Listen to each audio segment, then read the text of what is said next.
What's going on, everybody? Happy Tuesday. Welcome to another edition of Mean Streets presented by So Rare, right here live on Game Plus Network, also live on our FTN Network YouTube page. If you're listening on iTunes and Spotify, well, give us a 5-star review. Rate, review, subscribe, tell a friend. Go a long way from helping Mean Streets grow. All the hard work that my guy George and Quan put in for me every single day. I know I'm a pain in both of their behinds, but I'm thankful for both of them. And we are on our way here on this Tuesday. A lot to get to. As per usual, we're going to talk game 4 between the Carolina Hurricanes and the New Jersey Devils. The Devils down 2-1. We're going to talk game 4 between the Seattle Kraken and the Dallas Stars, and the Kraken up 2-1. We're going to talk about the NHL Draft Lottery, the Chicago Blackhawks landing number 1 pick in this year's NHL Draft. I got a little bit of a mock draft for you, top 10 picks. We'll talk about that in just a little bit. 2 games on the hard court as well. The 76ers and the Boston Celtics all knotted up 2 games apiece, as well as the Suns and the Nuggets. So we'll take a look at those 2 games as well. Looks like the Warriors are done, although you can never really count them out.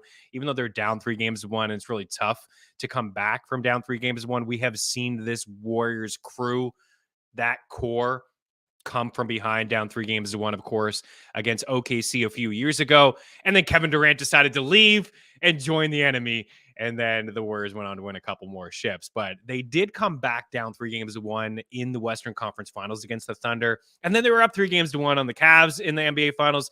And then they blew that LeBron and company. But it was Mr. Looney show last night for the Lakers. Really like this Lakers squad where they're going. I do like the direction. I've said that a couple times.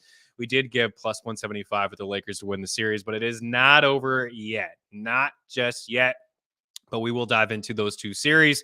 And we have some MLB picks and some props around the diamond as well. It is Shohei Ohtani Day. So, of course, we're going to give him a little bit of love on this show. But before we get to all that, the Fantasy Football Best Ball Guide is officially live over at ftnfantasy.com.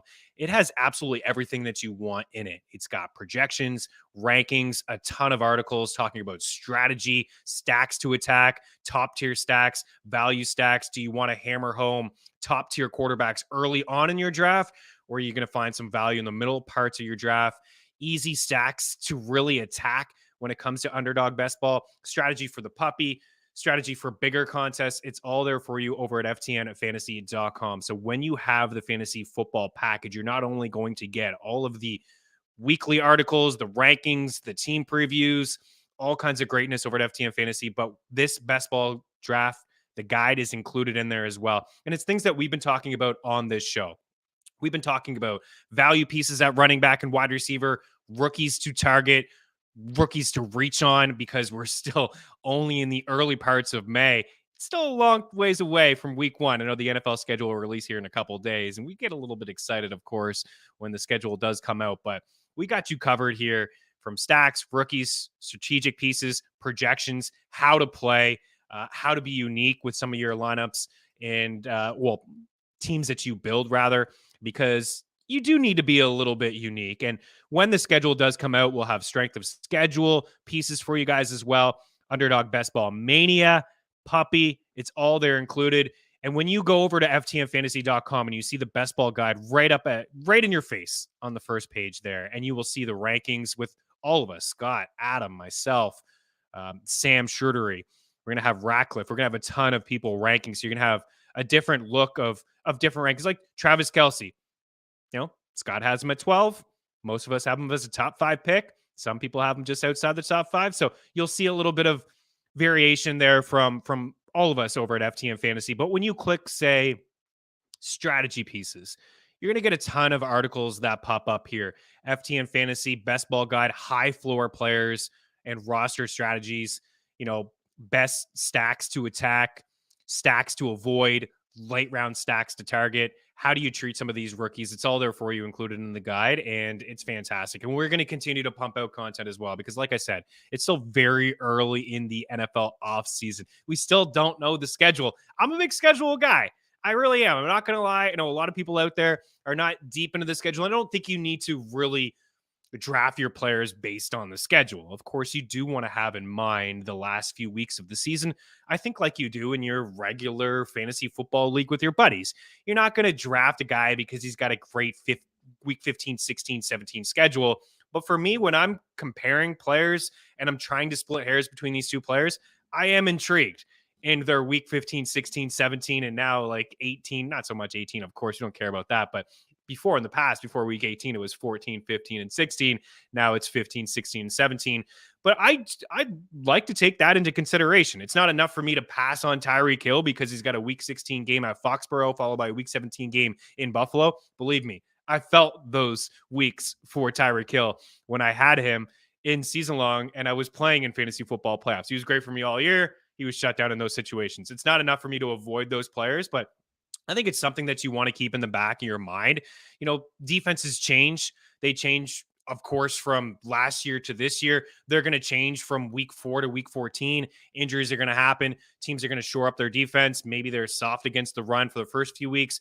They make an addition. A rookie plays a little bit more. There's an injury on the defensive front. Things are going to change a little bit, and all of a sudden the run defense is going to be better. But it's something that I definitely like to keep in the back of my head as George comes in. Sometimes maybe good, sometimes maybe bad. It's a little bit of a inside joke there, but I'm sure some people listening and watching understand where we're coming from there. Sometimes maybe good, sometimes maybe bad. But I do remember a couple years ago, I would avoid Drew Brees in drafts if I saw that his week 15, 16 schedule was on the road.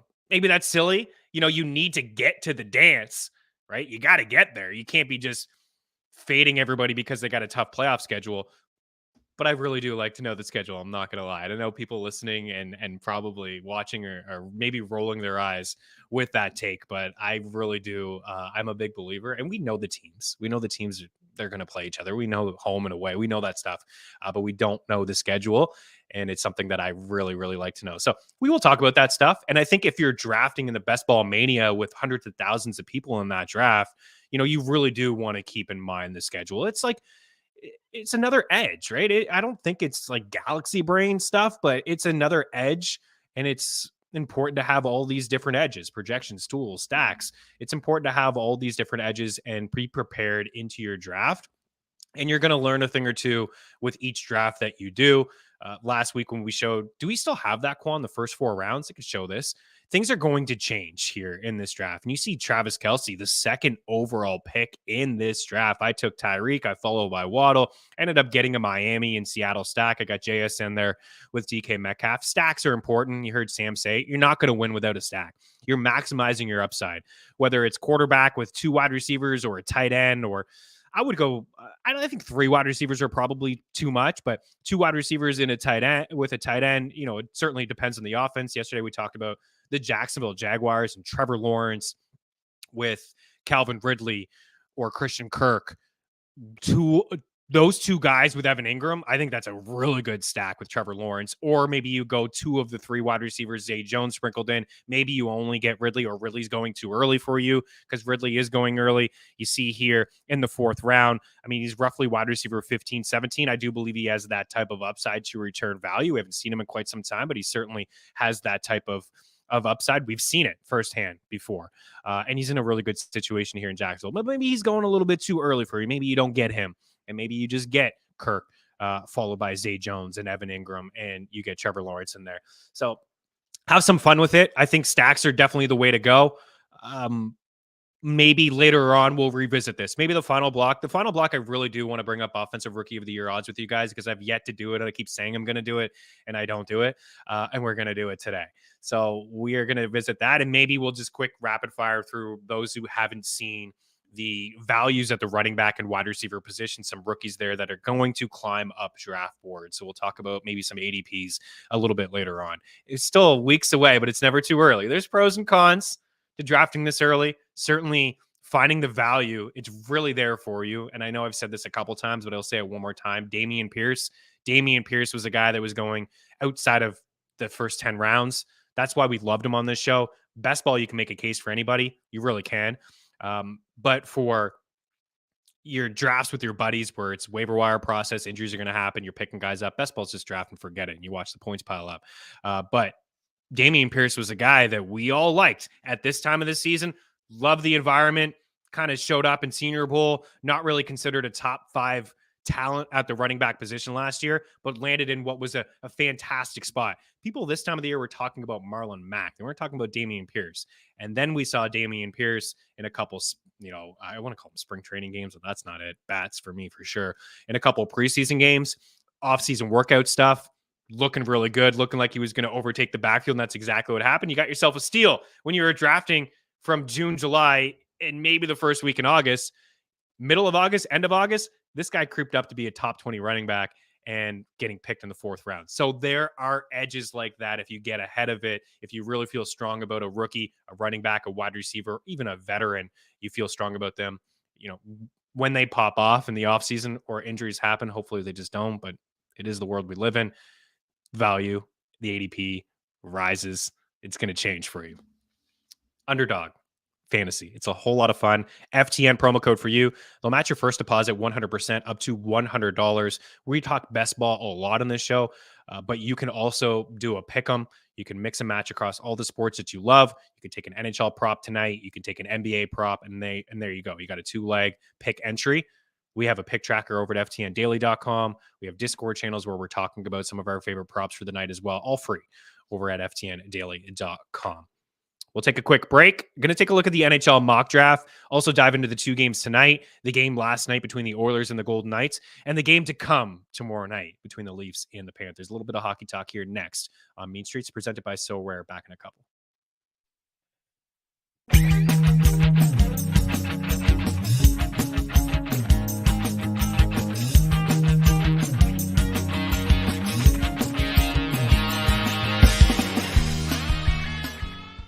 Play So Rare MLB, a free revolutionary fantasy game and marketplace that transforms fans into general managers.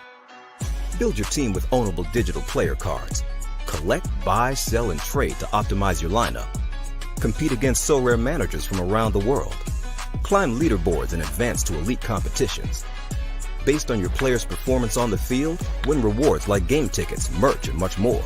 Draft your set of free cards now at sorare.com/MLB.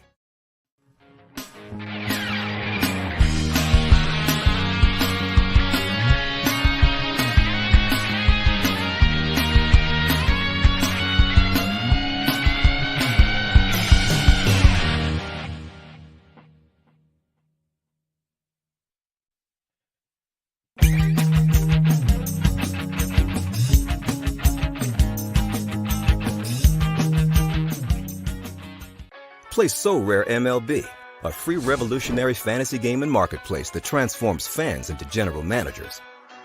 Build your team with ownable digital player cards. Collect, buy, sell, and trade to optimize your lineup.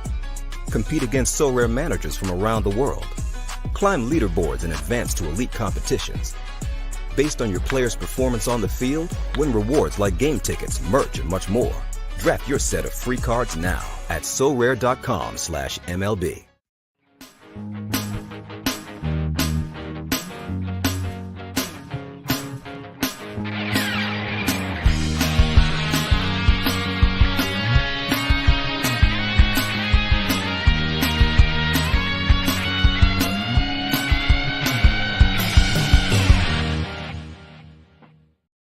Welcome back in. So last night, the NHL Draft Lottery took place, and I know there's a lot of people that are pretty upset about the Chicago Blackhawks getting the first overall pick, winning the NHL Draft Lottery. Some talk about it being rigged, not rigged. I'm not really here to talk about that stuff, and I know the Blackhawks had a lot of just disgusting things happen to the organization over the past few years that came out recently.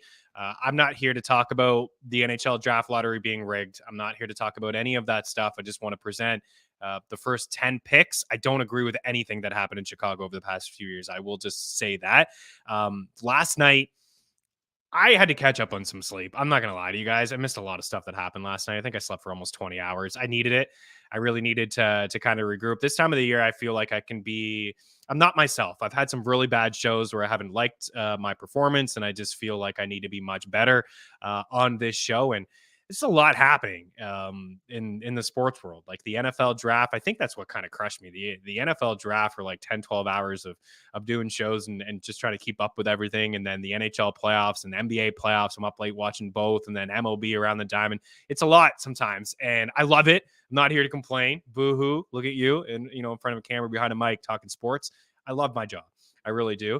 But last night I had to catch up on some sleep, so I missed some things.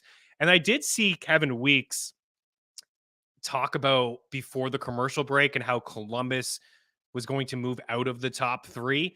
It just goes to show that the NHL draft lottery, for those that have just watching it and confused with that comment from Weeks, I don't think it's rigged at all. I mean, if you're going to rig it, you may be giving it to Chicago. You may be giving it to Arizona, as Bettman has tried to keep Arizona in Arizona with the new rink and things like that. And then instead of moving them to a different place like Quebec or heck, I don't know. It doesn't even have to be Canada, somewhere else besides Arizona. It's not a shot at you Coyotes fans, but let's be honest. The Chicago Blackhawks, an original 6 team. In terms of market, it's a big market to play in.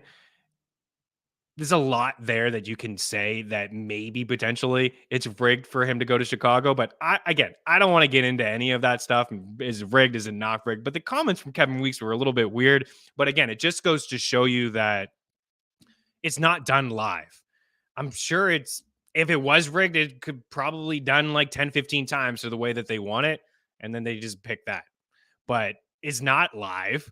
So that comment it probably happened. It was recorded. It was edited weird, but it was a little bit of a mishap, I think, on the NHL's point of view, because it's all anybody is talking about, the NHL lottery draft being rigged. But that's it. That's all I'm going to talk about it for that for now. Here's how it looks. Here's the players I have next to it, an early look of the NHL mock draft. It's still very early, but I just want to give you guys the look of the top 10 teams. Vancouver's in the 11th spot. A look of the top 10 teams and potential landing spots for some of these players. I would say if you're looking for a detailed NHL mock draft, I'll go to my former employer, of The Athletic. The Athletic always has some really good stuff over there when it comes to the NHL. I want to give my guy, Corey Pronman, a little bit of love as well. But this is what I have for the mock draft, or I guess it's a mock draft, but this is what I think it could potentially look like. Bats, right? Off the go. But Connor Bedard is clearly number 1 pick. Like, there's no odds for Connor Bedard. He's number 1. He's a franchise-changing player. I don't want to be comparing him to the other Connor McDavid, but this is the best player that we're going to see take first overall since Connor McDavid. He's a superstar. He's a strong skater. I think he's a little small right now, but I think we'll see him next year in the NHL. I don't know, from a fantasy hockey standpoint, I don't feel like I'm going to have him ranked as a top 15 skater. I see him as like a 60, 65 point player. And that's great to start his NHL career, a 60, 65 point player. This guy last year in the WAHL, 71 goals, 143 points in 57 games. He dominated the 2023 World Juniors. He led Canada to gold. He had 9 goals and 23 points. He was absolutely fantastic. The second player here on the board, Adam Fantilli, I think he's going to be second overall as well. I see some rumblings of, Ducks Nation wondering if they're going to draft another center, having Trevor Zegras, having Mason McTavish, who was on Team Canada 2 years ago, winning gold for the squad. It's okay to draft another center. You can move a guy to the wing. I mean, you're not going to pass on Adam Fantilli. He's minus 450, according to DraftKings, to be the second overall pick. This is a guy who won the Hobie Baker Award last season as the best player in college hockey, playing for Michigan. His team in the Frozen Four got bounced in the semifinal, but he's a fantastic skater. 30 goals, 65 points in 36 games as a freshman for Michigan. He would join a lethal top 6, and maybe not lethal right away, but I do believe in Zegras. I actually think he maybe should be moved to the wing personally. I think we could see that. But Mason McTavish, Troy Terry, there's some nice pieces in place here for the Ducks offensively. It's a great consolation prize for Anaheim to get Fantilli there at pick number 2. I got Leo Carlsson of the Columbus Blue Jackets at pick 3. Michkov here at pick 4 for the Sharks. I think he could easily go to Columbus. When I'm taking a look at the DraftKings odds, Leo Carlsson is minus 120 to be pick 3. Michkov at plus 225. I also really like Will Smith as a player at plus 350. I think Canadians fans should be ecstatic if they do get him at pick 5. I think Michkov is more like I don't want to call him a project, but I don't think we'll see him in the NHL next year. I think it'll be a couple years before we see him, kind of like Kaprizov in the KHL comes over in a couple years and then maybe lights the world on fire.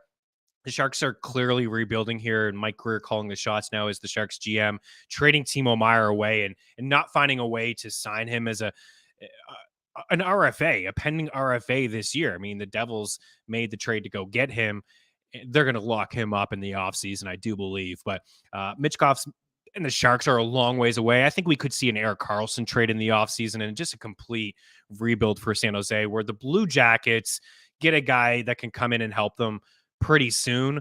This is a team that I think could turn out of all these teams inside the top 7, because the Capitals still have a pretty solid roster, dealt with some injuries last year. I got them taking Zach Benson at pick 8. All these other teams have a long way to go. The Coyotes taking the first defenseman, Greenbacker, off the board. I do believe that will be the play for them. If not, I think the Flyers will take him as clearly, in my opinion, the best defenseman in this draft. And I think he's top 10 pick, maybe the Coyotes or the Flyers there. But the Columbus Blue Jackets can turn things around pretty quickly. With the injury last year, Zach Werenski and Patrick Laine not playing, but they do have, they spent a lot of money and bringing in Johnny Hockey. And they got some nice young players in Kirill Marchenko and Kent Johnson there as well. They're going to get a really good player, whether it's Karlsson or whether they want to go Marchenkov and maybe shock the world, go Will Smith. I think he really could make a case for him as well. I think the draft gets exciting after the first 2 picks. And then I got Dvorsky to the Flyers there. I mentioned Zach Benson to the Capitals, Ryan Leonard to the Detroit Red Wings, and then I went with Oliver Moore to the Blues. I think there's a bunch of different ways that they can go as well, but trading away Ryan O'Reilly and then having some nice wingers there in St. Louis. I think grabbing arguably the best skater in this draft at pick 10 there, Oliver Moore, would be a nice little get for St. Louis. So that's the way that I got it shaped out. Love to hear your guys' thoughts. Again, I think Connor Bedard and Adam Fantilli will be, I think maybe even Fantilli could potentially be a better fantasy pick in redraft leagues next season than Bedard. Is Patrick Kane going to come back? Who's playing with Bedard in Chicago? It's a big thing, right? Where Fantilli, maybe he's playing with Zegras, Mason McTavish. So I really like the direction of the Ducks up front. They need a lot of help defensively. Still a lot of holes in that squad. Clearly, they had the best odds to get Bedard, and they didn't get him at 25%. So they dropped down to that 2 spot. But like I said, it's a really good consolation prize. And we'll revisit this. It's a long way to revisit it. The draft is in June, followed by free agency. I do believe the draft is June 28th. It's the end of June. And they're the sport that gets it right. Football is a little bit different. Free agency and then the draft. But the NHL, the NBA draft, then free agency. But typically these players in the NHL draft, you're not going to see them. Like the NBA, you see them early, most of them. In the NFL, you see them early, most of them. In the NHL, it's going to be a little bit for most of those players that I just showed on that board. Most of those players you're not going to see in the NHL. I'd say we probably see 2, maybe 3 of them right off the hop. Let's break, and we'll talk about tonight's action in the NHL. Get some picks and some props. We'll recap last night. We'll preview tomorrow. A little bit more hockey talk here next on Mean Streets.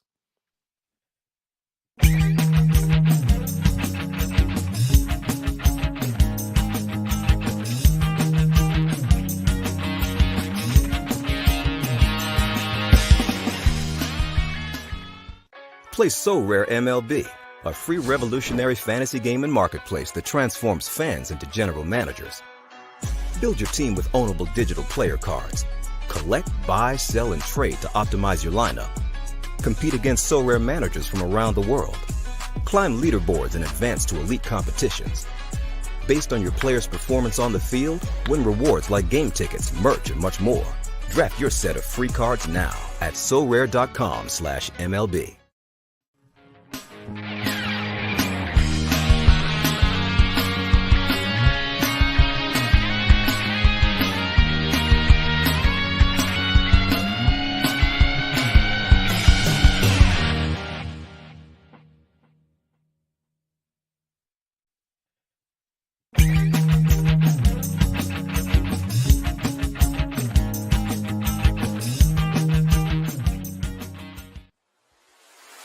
future of fantasy sports is here with So Rare.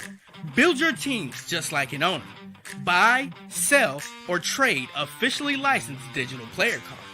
Build your 5-player weekly lineup, and you could win rewards like tickets, autographed jerseys, and more. The future of fantasy sports is here with So Rare, taking Dynasty to the next level.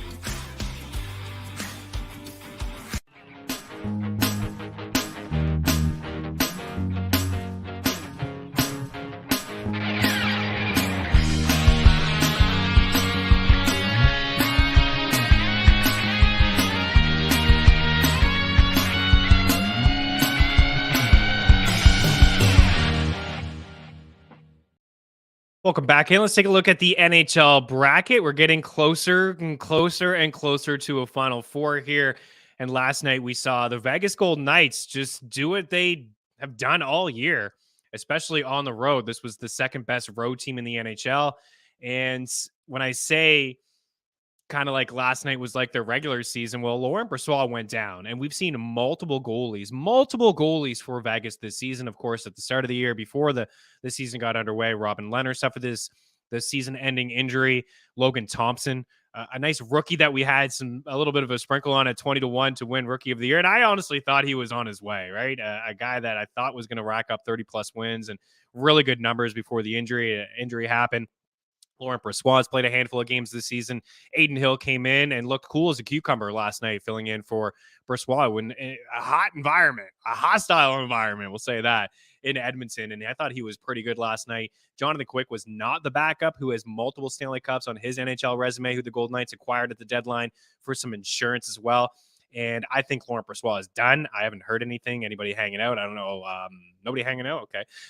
Just kidding. Laurent Brossoit, I don't think I think he's done, unfortunately. So it's kind of next man up. We'll see if Jonathan Quick is backing up Aiden Hill for Game 4 and how that goes about. But last night, just taking a look at some of the numbers, because I had to watch the replay of the game this morning, because I told you I had some snooze fest last night for me. So I missed a little bit of the action, and it wasn't great from a betting standpoint. I think the only thing we hit was Jonathan Marchessault. We were a shot short when it came to Leon Draisaitl.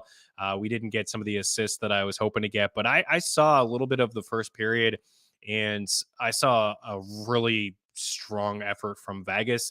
I thought Jonathan Marchessault had his best game of the series, scored a couple goals. Jack Eichel was really good with him as well. And Mark Stone, I thought, was really good in the first period. So overall, taking a look at the numbers from Natural Stat Trick, like I always tend to do, pretty even from a 5-5 standpoint. But again, the game was kind of out of hand in the third period, where the Oilers did have a majority of their shots and shot attempts, like the shot attempts 17-10 for the Edmonton Oilers in the third, and the shots at 9-4. These are 5-5 numbers. The high danger chances, 5 for Edmonton and 0 for the Vegas Golden Knights in the third period. But how about the second? Only 1 high danger chance in the second period. Vegas just kind of played lockdown, but their first period was very, very strong. The scoring chances in favor of them at 14-11. The shots in favor of them at 5-5 at 15-7, and the high danger chances at 12-4. So a really good team on the road. And they showed that to us last night as well. So I would expect the Edmonton Oilers to kind of bounce back like they did in Game 2, and Vegas will be ready for that push. But we'll see what happens with the Edmonton Oilers in that game. As for tonight, the Dallas Stars and the Seattle Kraken, I don't want to call it a must-win situation for Dallas, but they're going to have to find a way to win one game in Seattle if they want to win this series. And, they can't go down 3-1. And the same thing really for New Jersey. You found a way to win on home ice. They've been perfect on home ice so far throughout these playoffs. They were down 0-2 to the Rangers in round 1, and they had a massive push in Game 3, like they did in Game 3 against the Rangers. Is that correct? That's wrong. I'm totally wrong in saying that. Let me backtrack. That is, the series started in New Jersey and they lost both of those games, so they have not been perfect. That's totally my bad. But they lost those first two. And then they found a way to get back into the series like they're doing right now. Found a way to get back into the series, led by their big boys. Nico Hischier had 8 shot attempts.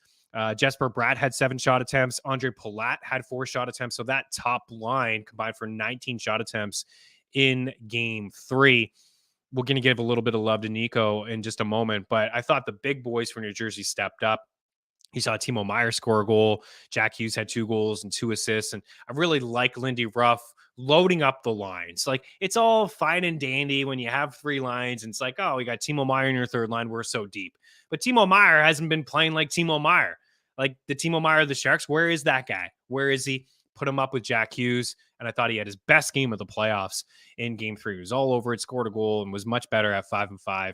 Loading up those top 2 lines, putting Dawson Mercer on that second line with Jack Hughes and Timo Meier, and putting Palat, who's got playoff experience, and I think he should play in a top 6 role, putting him on that top line, the top line with Nico Hischier and Jesper Bratt. So we saw a little bit offensively. I think the special teams needs to clean up for New Jersey. You can't be allowing 3 shorthanded goals. I know Carolina's got the best penalty kill in the league, but the special teams has really been a big part of Carolina's game. They play great 5-5. Their power play is not fantastic, although they had some moments in the first round against the Islanders. It's their penalty kill. It's the pressure that they bring on the penalty kill, which is significant. And you could see it in game 3, just not giving New Jersey any time and any space. Most teams, I don't want to say most, but I see teams across the league that kind of play this laxy-daisy, like penalty kill. Like they don't pressure the shooters. And I just remember my coach in high school was like, why are you letting them set up? Like what? And it's, when you pressure them and they can move the puck around, that's where you can get into trouble. But I think what Carolina, what they do so great killing penalties is they really pressure you. They get after you immediately. If there's like a loose puck in the corner and there's 2 Devils, there's 3 Hurricanes. If there's 3 Hurricanes, there's 4. And that may not be the way to play, but that's kind of the way that you, and for New Jersey, you need to play that way as well.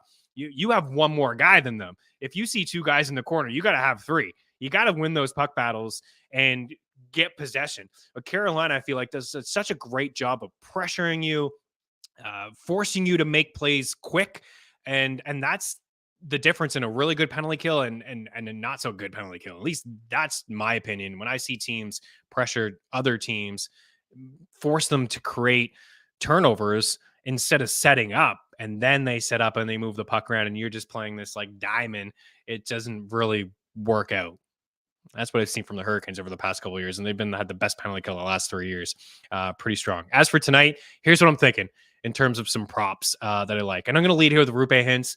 Rupe Hintz, I mean, this guy's been one of the guys that's been just pretty good to us all year long. I'm seeing a -106 for a guy that has at least 4 shots in 4 straight games, 4, 4, and 5. He's cleared 2.5 in every game of this series. And Evgeny Dadonov is on this list for me as well. One thing that we got right the other day, we had him for a point. We had him for an assist. I'm seeing +235 for an apple, which he picked up in game number 3 in Seattle. I'm just going to go with the point here at +125. He's actually had a really good campaign for Dallas. It was a nice addition. They traded away Dennis Gurianov, and they got some experience of Evgeny Dadonov. And I think that's been Dallas's best line in this second round, in particular, the second round. I mean, Rupe Hintz was fantastic with Sagan in the first round, filling the void for the injured Joe Pavelski. But this second line has been Dallas's really good line, especially in Dallas. They didn't get the chances in game 3 in Seattle because everything shifts. When the series shifts, the line matches shift, everything shifts. But at home in Dallas, Wyatt Johnson, Evgeny Dadonov, and also Jamie Benn have been really good. But for Dadonov, 2 points in the 3 games in this series, 4 goals and 6 points in the 9 games on the second power play. He led the Dallas Stars in 5-5 ice time among forwards in game 3. So he's getting the opportunity. You know, the coaching staff is seeing him play really good hockey. And like I mentioned, he's getting this opportunity. So +125 for a point. I think +235 for an assist, a little bit of a sprinkle there is absolutely in play as well. I mentioned Nico Hischier. So Nico Hischier in that last game, I mean, 8 shot attempts. It's something that you can't ignore at 5-5. So again, better matchups, those matchups he wasn't getting in Carolina. I mean, he got them in line 2. And I think having a guy like Jesper Bratt on his line as well as a pass first guy, even though he did have 7 attempts in that game, I think pretty solid. So I'm going with him in terms of a shot prop. And then I got to the 2 Kraken here. I do believe Oliver Bjorkstrand's a little bit safer because he is getting a little bit more 5-5 ice time. He's cleared 2.5 shots in 5 of his last 7 games. And Jordan Eberle is cleared in 5 of his last 8 and 6 of 9 here in the playoffs. He shouldn't be plus 145 because I want to say he's clearing consistently, but 5 of 8 and 6 of 9 is pretty solid in terms of what he's done in the playoffs. So I'm taking a shot on him at plus 145. I mentioned Dawson Mercer playing on that, quote unquote, second line with Hughes and Timo Meier. Dawson Mercer's plus 110 for a point, and he's plus 220 for an assist. And he had 3 helpers in game 3. So I may ride that one out. I think the point is certainly safer. But if the point is going to come, it's probably via an assist playing with Hughes and playing with Timo Meier. And then you saw the parlay from DraftKings. I think you could do this at Underdog. You can do this over at Prize Picks as well. As I mentioned in the first block, Underdog will match your first deposit 100% using promo code FTN up to $100. Prize Picks will do the same.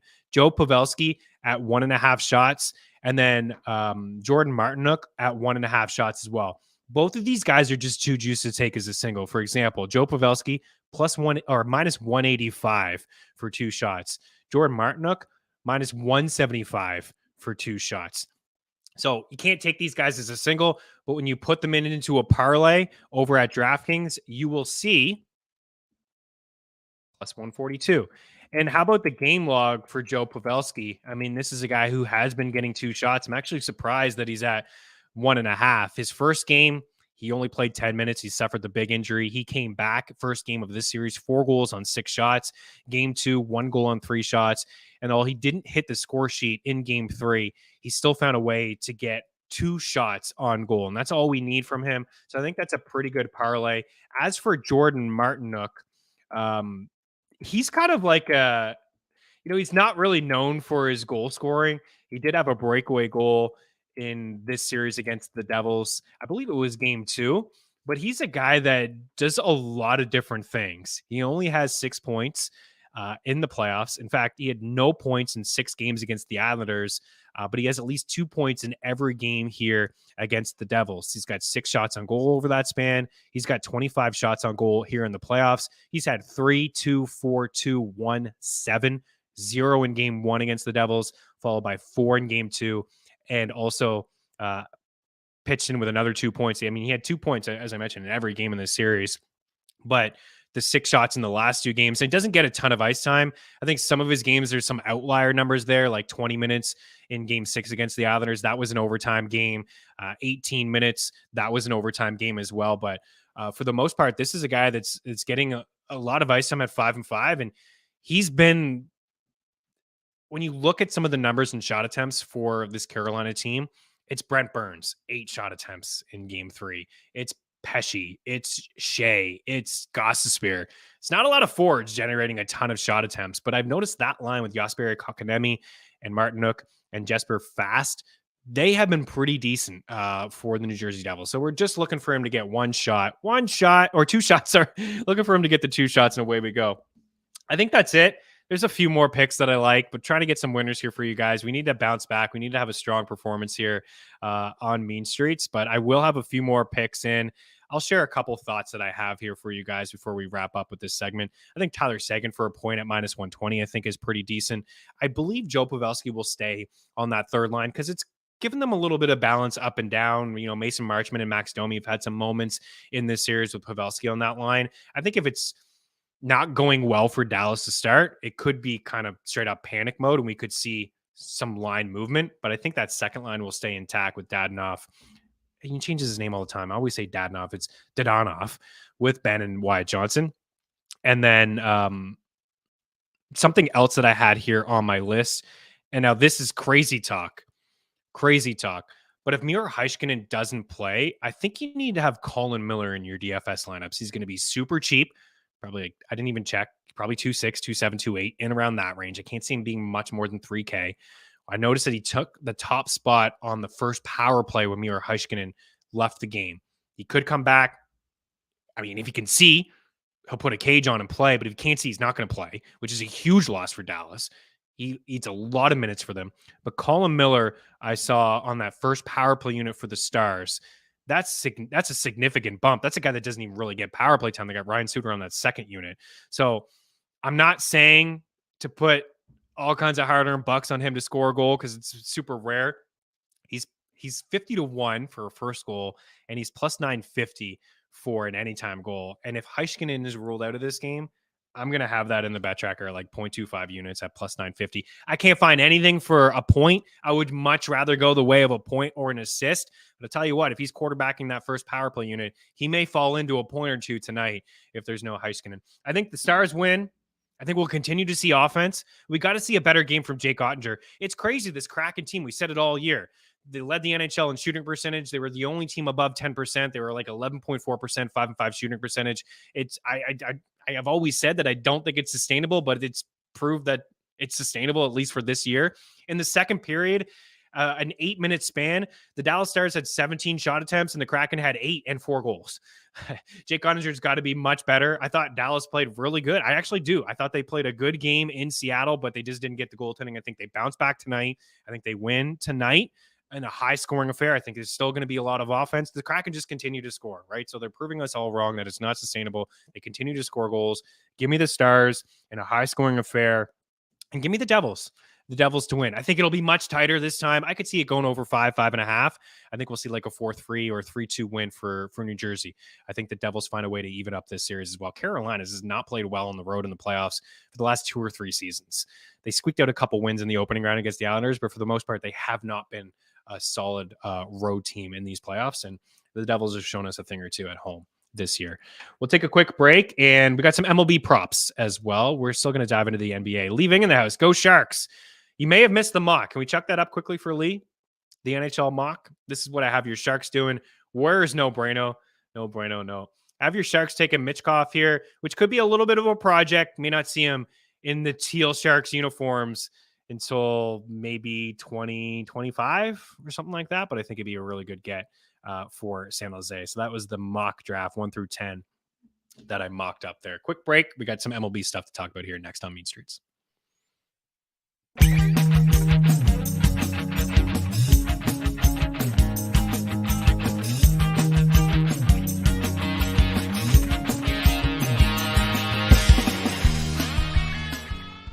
Play So Rare MLB, a free revolutionary fantasy game and marketplace that transforms fans into general managers. Build your team with ownable digital player cards. Collect, buy, sell, and trade to optimize your lineup. Compete against So Rare managers from around the world. Climb leaderboards and advance to elite competitions. Based on your player's performance on the field, win rewards like game tickets, merch, and much more. Draft your set of free cards now at sorare.com/MLB.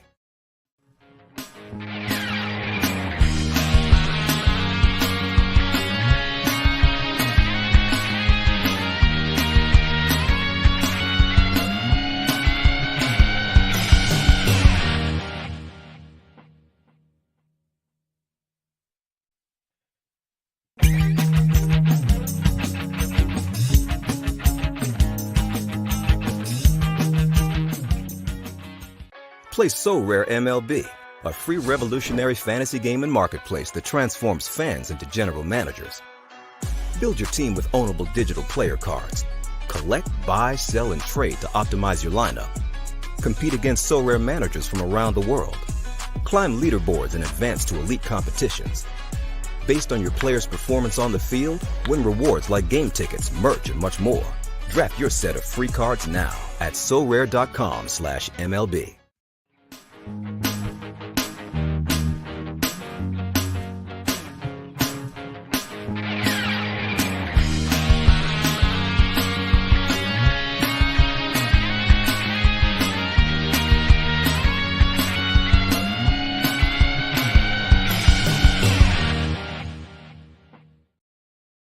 Back in a ton of action around the diamond, a ton of late action around the diamond as well. And honestly, maybe this is why the NHL picks haven't been good. I think I'm like 10 for my last 12 around the diamond. We're flirting around 20 units in Major League Baseball. Of course, MLB Dream and Josh Gross and our guy Frank, aka Bank. Don't call me that. My last name's actually Brank. He's been pretty good as well over at ftmbets.com. So we're still pumping out all the content. We're still running the free 3-day trials over at FTM Bets. And when you have the package, you can get all the picks across everybody, across all the sports from everybody. And I know I owe you guys. The NHL has not been great. I take full responsibility. Round 1 was just fantastic. Round 2 has not been the same. So I really do take full responsibility for the bad NHL picks. So hopefully the NHL picks hopefully we can pick it up just a little bit. And then, in the meantime, still pump out some good MLB stuff. So I think we went 1 for 2 yesterday. We had Zach Gallen. We also had the Diamondbacks over 4.5 runs over at DraftKings, I think at -110, but we did not get our guy Tanner Bybee. So I think we'll revisit Bybee in the future. This is what I'm thinking here for tonight. Just a couple, I got a parlay in there for you guys, but I'll start here with really the Cubs. I've said this a couple times this season. I really do like this Cubs team. I think they have a sneaky good offense. I really like some of the additions that they made offensively, bringing in Dansby Swanson, leading off for them. Ian Happ, I think, is underrated. Cody Bellinger is kind of, he hasn't completely looked like Cody Bellinger of a few years ago, but he's doing some good things. Matt Mervis is a guy that we talked about with Todd Whitestone here. The recent call-up for the Cubs, the first baseman there, young buck. And then Seiya Suzuki is a really good player as well. But this is partly on the Cubs offense being good. And I'm surprised we're seeing 3.5 at -140. It's completely juice. You may have to do it into a parlay. I'd be comfortable taking 4.5. And I thought we would get 4.5 plus money. The Cardinals are rolling out Jack Flaherty. Jack Flaherty has just not been good this season. He's coming off a start where he allowed 9 hits and 10 runs against the Angels, who sat Mike Trout, and I think Shohei played in that game, but they also sat a couple other guys. I think Hunter Renfroe. They rocked him. He's allowed a home run in 5 straight games. 10 runs, 4 runs, 3 runs, 4 runs. Those are his last 4 games. His command has been spotty all season long. As I said, I like this Cubs team. I think they score more than 4 runs on them, but over 3.5 at -140. Lucas Giolito, +110 for 6 strikeouts here today. He's had at least 6K in 4 of his last 5. He's got a matchup against the Kansas City Royals. We've been picking on the Royals here so far this season. They're inside the top 15 when it comes to strikeout percentage and swinging strike percentage. So it's a pretty good spot for Lucas Giolito. As you see, I like the White Sox to take care of business. I got him into a parlay with the Mets. Max Scherzer on the bump against the Cincinnati Reds. Against Luke Weaver, who I just don't believe in as a pitcher. And then I also have the New York Yankees here at home against the Oakland Athletics. Now, I don't really believe in Clark Schmidt. He's had a rough go for the Yankees as well. But this offense, they're getting Aaron Judge back. They still have some nice pieces, despite them missing some pieces as well inside their offense, like a guy like Giancarlo Stanton. But the Yankees taking care of Oakland in there as well. And it's Shohei Ohtani, guys. It's Shohei Ohtani day. I don't really know how much I can say about Shohei Ohtani from a pitching standpoint. I've been talking about him a lot. Of course, you guys know, maybe I'm a little bit of a homer here, but 59 punch-outs in 39 innings. He's got a 13.62 K per 9. He's got a 2.54 ERA. He's been absolutely automatic at home dating back to last season. He's been great. And you may be a little bit hesitant to maybe roll him out in a matchup against the Houston Astros. But this is a team that's striking out a little bit more this season than in years past, striking out 22% of the time. Over the past 3 or 4 seasons, they've had like the lowest strikeout rate in baseball, the team that makes a lot of contact, but Jose Altuve out of the lineup. The last few starts for Shohei Ohtani against the Astros, really good.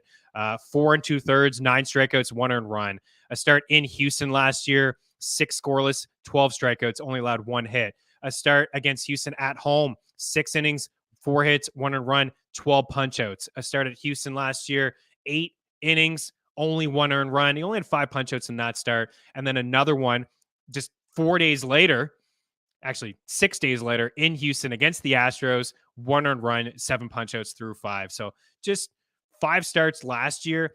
This is a guy that allowed 1, 2, 3, 4 runs against the Astros, and he had at least 3 outings with 9+ strikeouts and 4 with 7+. So over 7.5 is -110. It doesn't matter the opponent, in my opinion. Shohei is a phenomenal pitcher, so we're going to ride that out. Quick break, a little bit more NFL and some NBA talk to round out Mean Streets. Hang tight.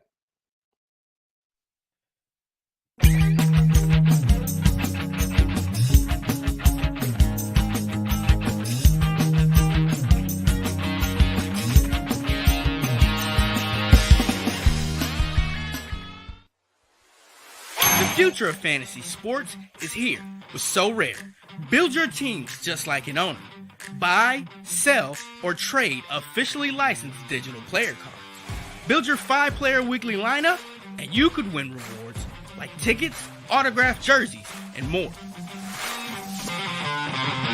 The future of fantasy sports is here with So Rare, taking Dynasty to the next level.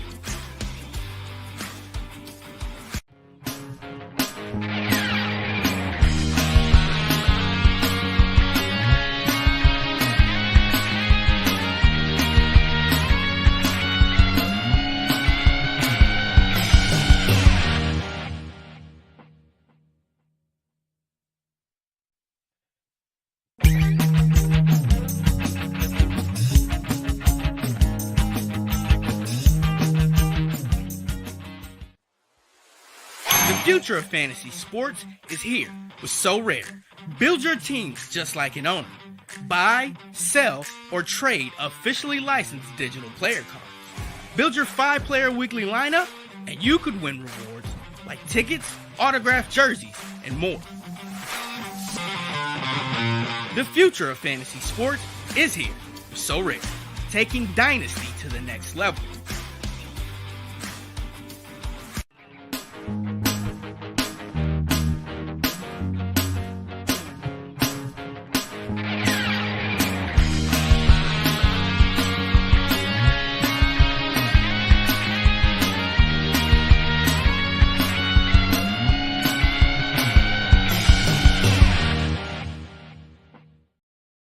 Here's a look. Finally, we're doing it. Offensive Rookie of the Year odds. These are from DraftKings, and we'll show Defensive Rookie of the Year odds. Maybe tomorrow we'll dive into that. So Bijan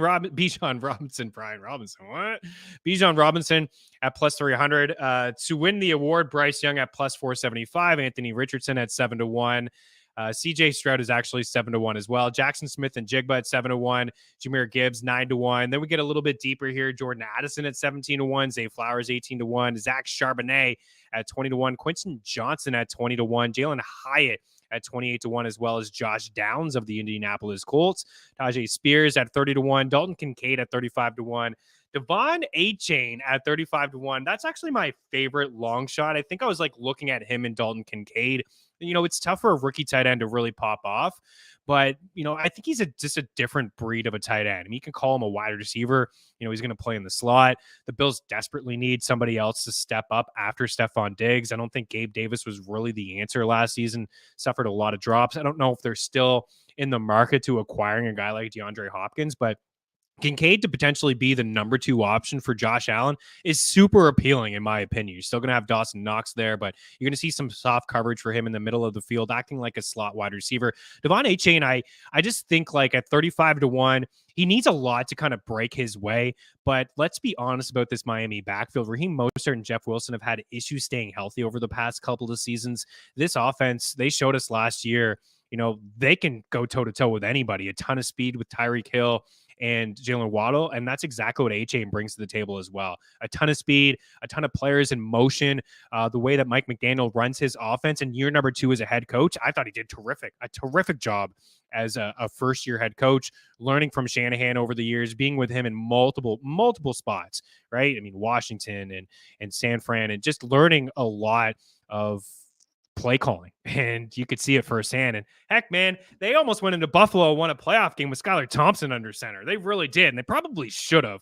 We saw some inexperience when it came to McDaniel as a head coach there, but I think a lot would need to happen. But at 35-1, you know, a decent little sprinkle there. I think Quentin Johnson as well at 20-1, you know, going to Justin Herbert, struggled with some drops. I still think he needs to work on a few things to be a really good wide receiver in the league. But Keenan Allen and Mike Williams, these are two guys that have had issues staying healthy. And last year at moments, the Chargers were without both. And we've seen Joshua Palmer kind of step up, DeAndre Carter, all these other like guys that are not true 1s and 2s, act as 1s and 2s inside what will be a better offense, with more moving over from Dallas calling the shots with the Cowboys and now with the Chargers as well. So I think Quentin Johnson is a pretty good flyer there at 20-1, and Jordan Addison at 17-1 as well. Sure, he's going to be behind Justin Jefferson and maybe TJ Hawkinson, but it's a pass-heavy offense. Kevin O'Connell is a great play caller in his own right, coming from Sean McVay and, the 3 wide receiver sets that they're going to be able to run there. It's always just been a pass-happy offense. The defense still has a lot of holes, and who knows? I hope it doesn't happen, and I hate to say it. I don't even want to put it out there, but if anything did happen to Justin Jefferson, all of a sudden Jordan Addison's going to be in a situation to get a lot of targets as well. As for the top of the board, I think Bijan Robinson would be my pick at 3-1. Tyler Algier, getting 1,000 yards last year with really just 201, 202 touches on the ground, carries, that is. So he's going to a run-first offense, an underrated offensive line. He's a much better player than Tyler Algier. He's going to catch balls out of the backfield as well. I wouldn't be shocked if this guy had 1,500 total yards. So they're going to run the rock there quite a bit in Atlanta. So that would be my pick, but I didn't want to come out with just the favorite, but he is the favorite for a reason. I wouldn't be shocked if he won it. Bijan 70-30, rest of the Atlanta backs. I'd say definitely 70% of the touches. Definitely 70% of the touches. You don't spend that kind of capital just to give him 30 or 50% of the touches. He's going to flirt with 70. Quick break. I got one NBA pick here for you next, and it is a 76er. Hang tight. We'll talk about it next on Mean Streets.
Welcome back in tonight. NBA action, 2 games on the slate, and it is the 76ers and the Celtics. I think the Boston Celtics take care of business. I actually kind of lean with the 76ers plus 7.5, but I think Boston wins on their home court, and I also think Denver wins on their home court as well. It's been a series of just home victories.